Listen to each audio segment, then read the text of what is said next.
មកបងប្អូនគ្នាថ្ងៃនេះនាំបងប្អូនបាលើនៅកន្លែងគ្រាកបីតែនាំបងប្អូនមកធ្វើបីមកដើមស្រូវបងប្អូនណាធ្លាប់ធ្វើស្រូវធ្វើបើមកដើមស្រូវខ្លះនេះយើងមានតែកណាត់នេះកណាត់មកយើងអាចធ្វើផ្លុំបានកាច់វាមកដើមទេមកធ្វើផ្លុំលេងនេះយើងកាត់វាប្រហែលនេះមកនេះវាយយើងមកប្រហែលហ្នឹងបានហើយយើងនេះយើងយកអាដើមផ្លុងណាស្រុកខ្ញុំគេហៅផ្លុងយើងកាច់វាវាយយើងមកចាំផ្លែតខ្ញុំកាច់វាប៉ុណ្ណឹងមកយើងចូលខ្ញុំសេរីកាមេរ៉ាឲ្យសិននេះយើងកាច់វាវាយយើងមកហើយយើងយកអាផ្លុងនេះយើងបុកវាចេះមកឲ្យវាដាច់អាជាតិស្នោអាឡៃវានៅក្នុងអារុងកន្លែងដើមស្រូវយើងបុកវាចឹងមកហើយយើងនេះអាចុងនេះយើងច្បាច់វាកពិតមកបាច់ឲ្យកពិតជានេះដូចជា4ជ្រុងណា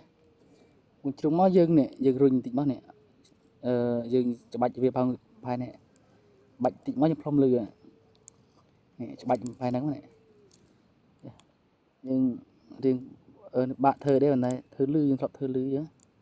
តែបងប្អូនខ្លះធ្លាប់ធ្វើបាត់ចេះធ្វើនេះបាច់ចឹងមកនេះ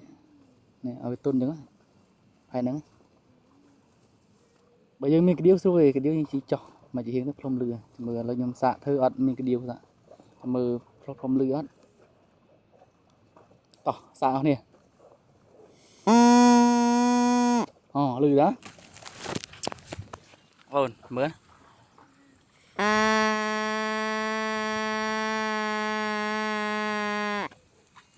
បងប្អូនខ្លះណាធ្លាប់ធ្វើអញ្ចឹងដល់ពេលខែយើងមកចូលស្រូវយើងមូលផលស្រូវខ្ញុំមកទេខ្ញុំមកគ្រឿងកបីទៅខ្ញុំនឹកឃើញទេតកាលទៅខ្ញុំចេះធ្វើលេងទៅនេះបើខ្ញុំផ្លុំអំពីអារម្មណ៍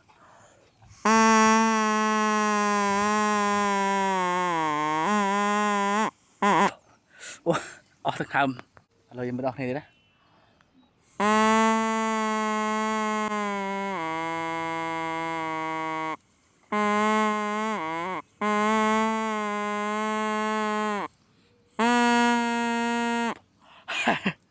វីដេអូក៏មានប្រឹងទេបាយបាយ